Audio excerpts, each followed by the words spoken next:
I decided to go on live here real quick because I don't really have a lot to say about most of camp.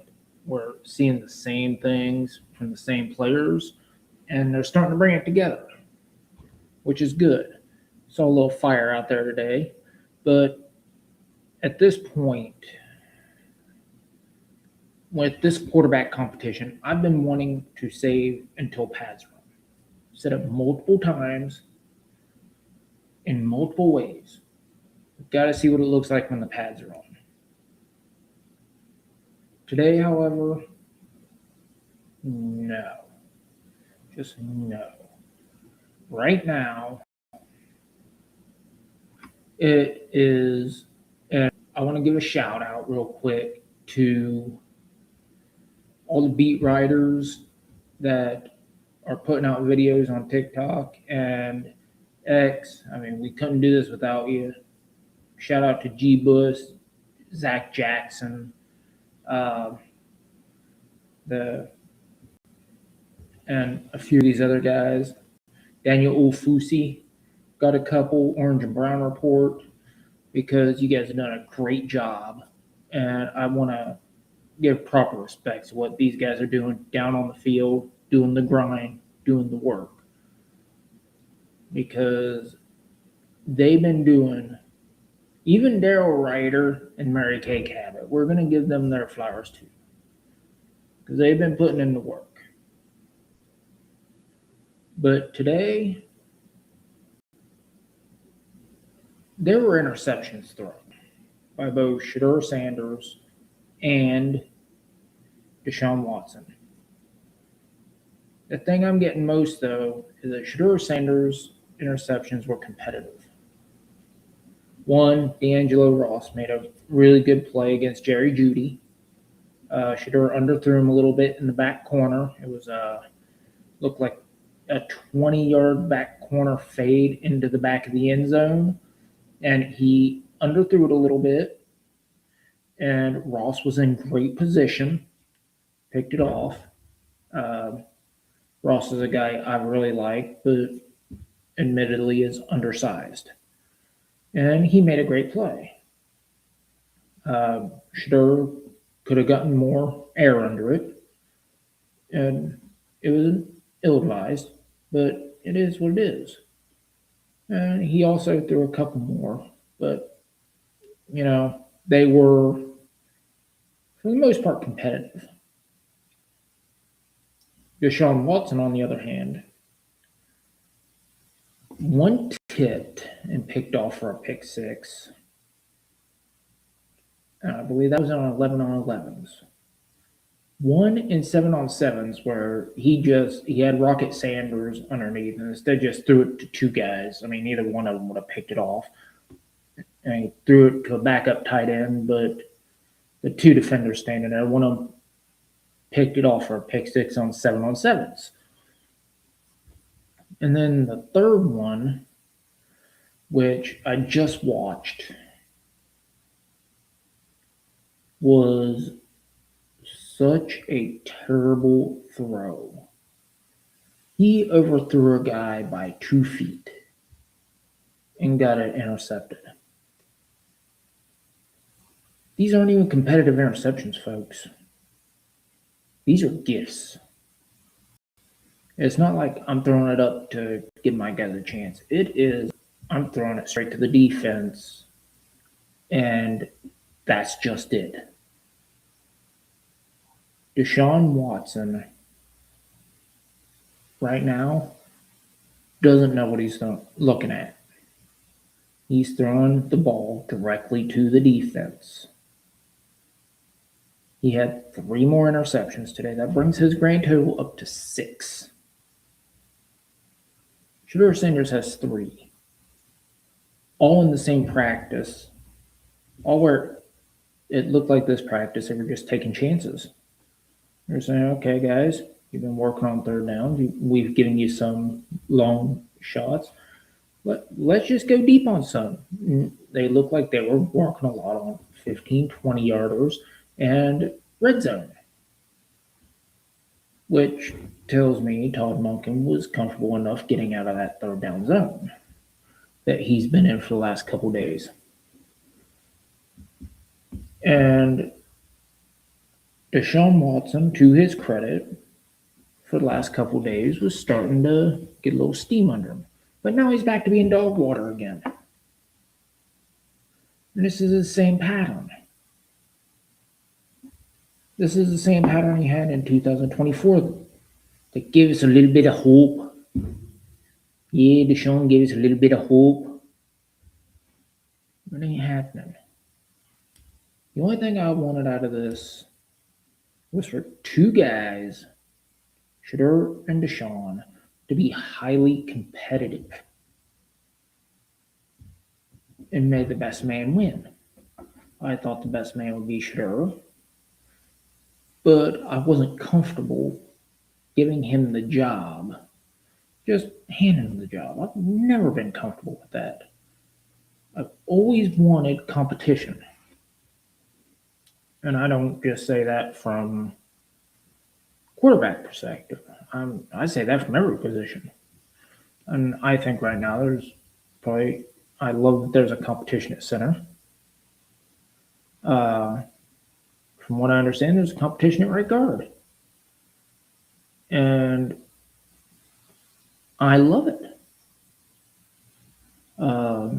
Because center and right guard are two positions that are still shuffling around a little bit. Parker Brailsford hasn't taken any first team reps, nor should he. But at the same time, he's still in the mix for the starting position. And so, and if he wins that moves Elton Jenkins out to right guard, which creates a new type of chemistry. But that decision will have to be made pretty soon because, offensive lineman is all about communication.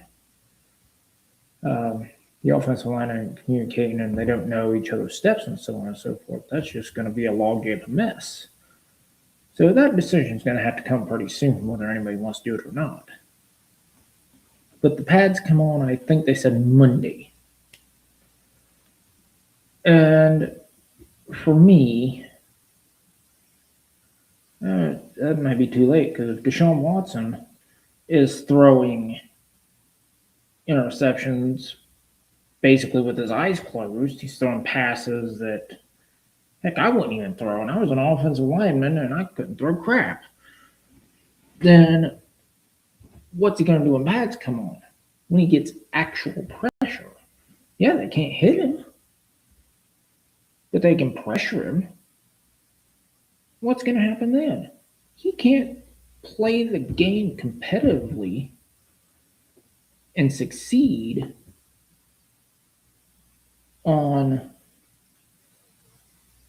that level without pads. What's he going to look like with pads? The big thing I was saying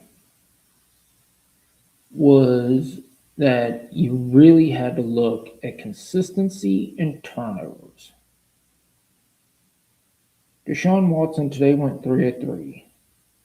3 touchdowns, 3 interceptions. Shedeur went 4 touchdowns, 3 interceptions.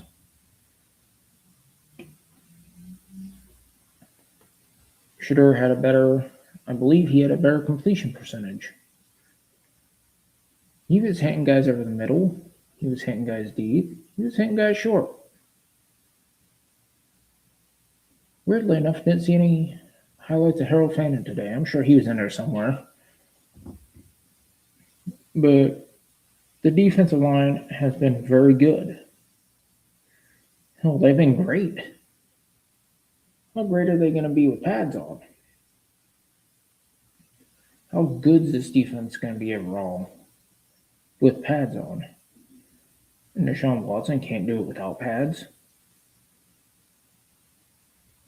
I'm about ready to just say, hey, one day with pads, he's still turning the ball over. He's still throwing the ball erratically. Just give the job to Shedeur. Get your shot, DeShaun. I've been supporting you. I've tried to be positive where positivity strikes. I've stated your follies, but I haven't been cruel about it. I haven't been as forceful about it as I probably should have, or other people have been. Tried to give you a fair shot. I wanted to keep giving you shots through the padded period. I wanted to let this play out until the first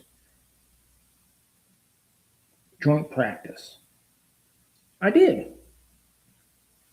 I was ready to let it play out.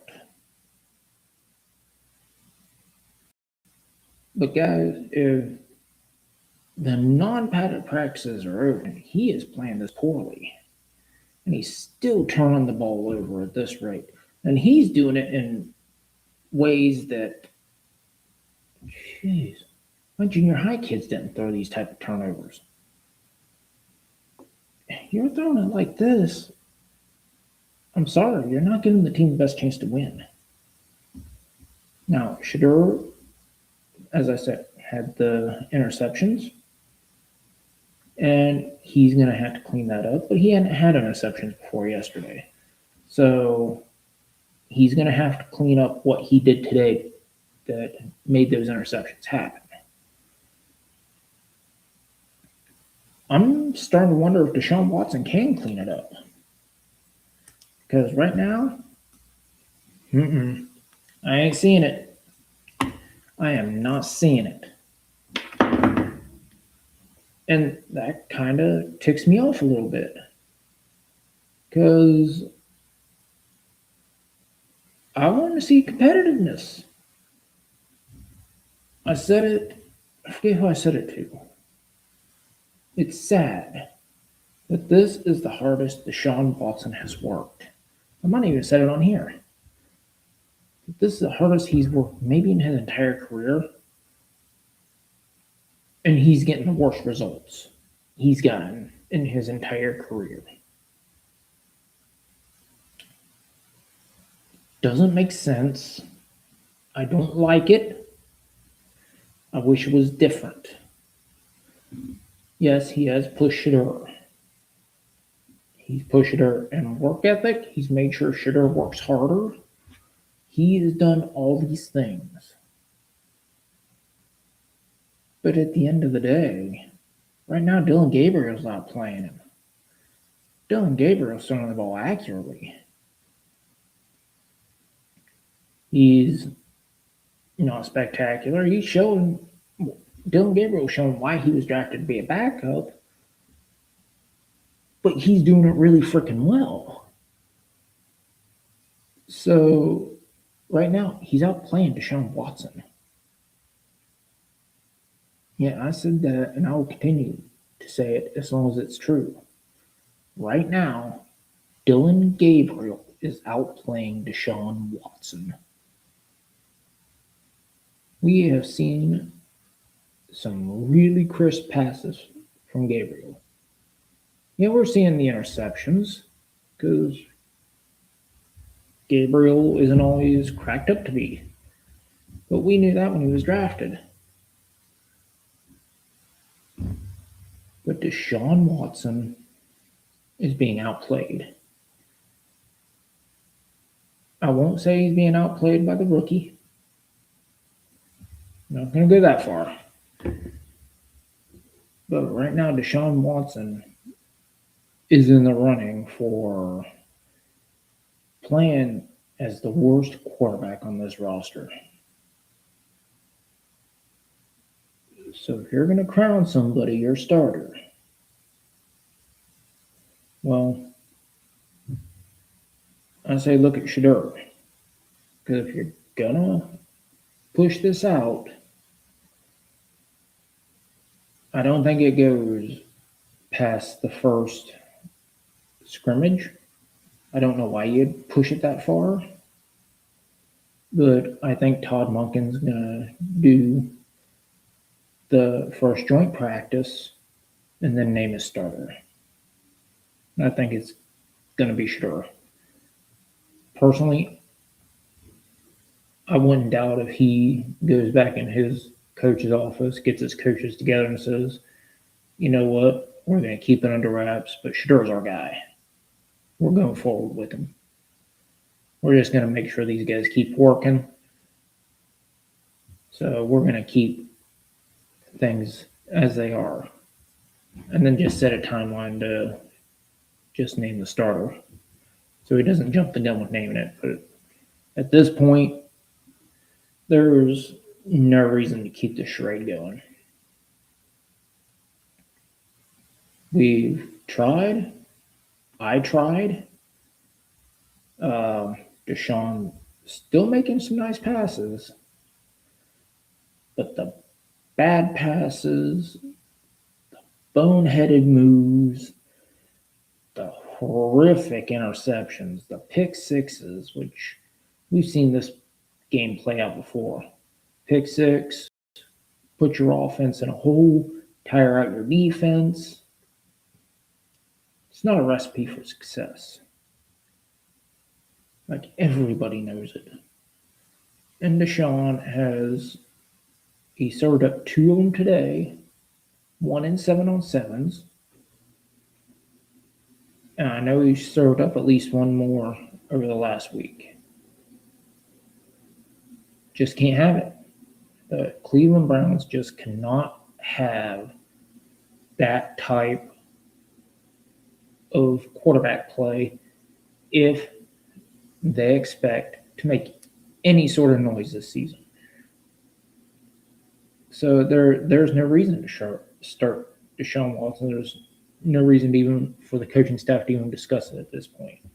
Just use him to push shedeursanders or just push him aside. Let Shedeur take the reins. There's something I've been noticing it. Denzel Boston, Shedeur to Denzel Boston, and Shedeur to Casey Concepcion.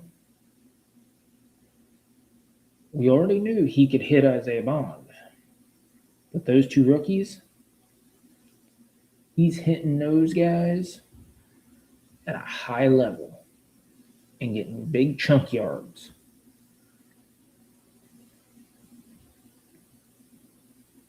At this point, there's no use in playing it out. So I know I said it about 10 times, but it's just got me irritated a little bit that you're going to find some people that are still holding out hope for DeShaun Watson. Today was, in my opinion, my final confirmation. When you throw 2 pick sixes, 1 in 7 on 7s, and his interceptions just look so bad. And one, he overthrew a wide receiver on the sidelines, and it was an open wide receiver. I'm pretty sure it was open. It was just awful. So for me, just go back. Even if you don't tell the media, just go back into your office, coach. Talk to your guys. Say, yeah, it's over. We gave them all a shot. So it was a good competition. Set a date to name your starter. Name Shedeur. Start picking up his reps. And just go with it, because at this point, if you can't do it without pads and you're making this much of a mess without pads, what do you pads? It's time to go. So that being said, hope all of you have liked the non-padded training camp coverage, and we'll be back later to cover some of the padded practices and let y'all see exactly what's going on there. So hopefully we'll have a lot more to come, and hopefully the offensive line will start looking better because they ain't look too good. So I'm Joseph Potter. This shot's on us.